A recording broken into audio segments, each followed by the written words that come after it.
Hello bachcho, let's read the question. The question says, in which of the following case pH is greater than 7?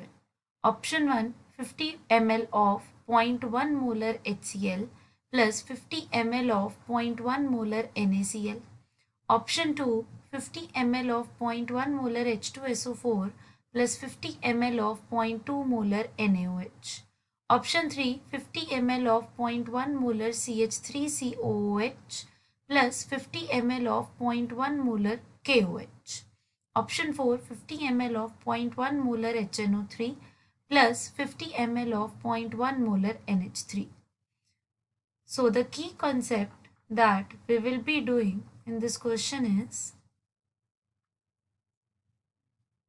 pH of salt solutions.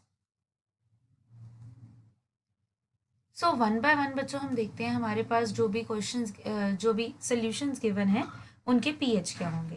First looking at option number 1. Option number 1 is 50 ml of 0.1 molar NaCl and 50 ml of 0.1 molar HCl. अब जो मेरा NaCl है, NaCl is a salt. अगर मैं NaCl का hydrolysis करवाती हूँ, that is reaction with water, तो मुझे मिलेगा NaOH plus HCl. Now NaOH is a strong base, HCl is a strong acid. Strong base और स्ट्रॉन्ग एसिड मिलके जो सॉल्ट बनाते हैं, that is a neutral salt. Means NaCl जो है वो मेरा न्यूट्रल है. Then is 0.1 molar HCl. HCl is a strong acid.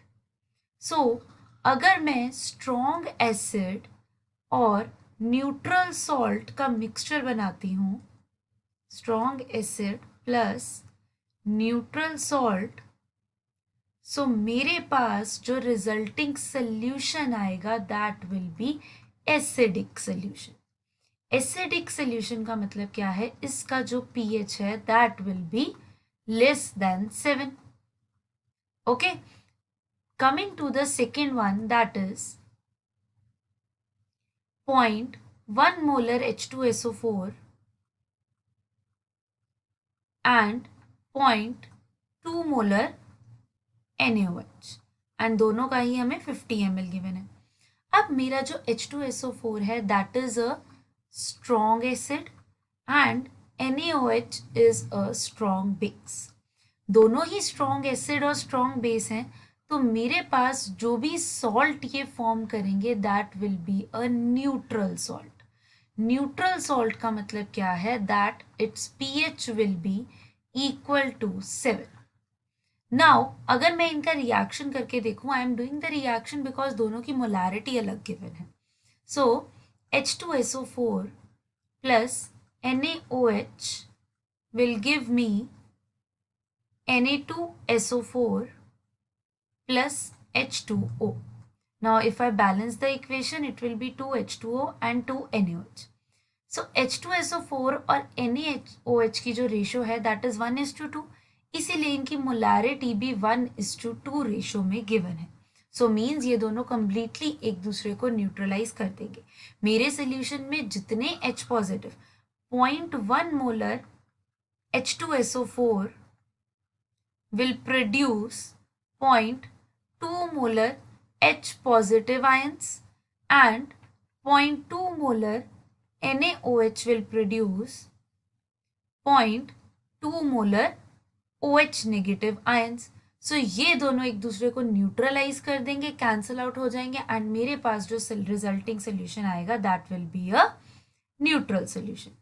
Coming to the third option that is given 0.1 molar acetic acid CH3COOH and 0.1 molar KOH. अब जो मेरे पास acetic acid है that is a weak acid, and जो मेरे पास KOH है that is a strong base. मेरा एसिड वीक है, बेस स्ट्रॉन्ग है, इसका मतलब कि ये दोनों मिलके जो सॉल्ट फॉर्म करेंगे that will be a basic salt. Basic salt means इसका जो pH होगा that will be more than 7. अगर मैं रिएक्शन लिखूं CH3COOH plus KOH will result in formation of CH3COO negative K positive. Potassium acetate salt बनेगा मेरे पास plus water molecule will be formed. So ये जो सॉल्ट है it is a basic salt means इसका जो pH है that will be greater than 7. Looking at option number 4, that is 0.1 molar HNO3 reacts with 0.1 molar ammonia NH3. अगर मैं HNO3 और NH3 का रिएक्शन करवाऊं, this will result in formation of NH4 positive plus NO3 negative. अब यहाँ पे जो HNO3 है, HNO3 is a strong acid and NH3 here is a weak base. So strong acid और weak base जब मिलके salt बनाएंगे that will be an acidic salt. Acidic salt means इसका जो pH होगा that will be less than 7. यहाँ पर जो मेरा salt बनेगा that is ammonium nitrate NH4NO3. So out of all the given combinations, only option 3, that is acetic acid and KOH, form a basic salt with pH greater than 7.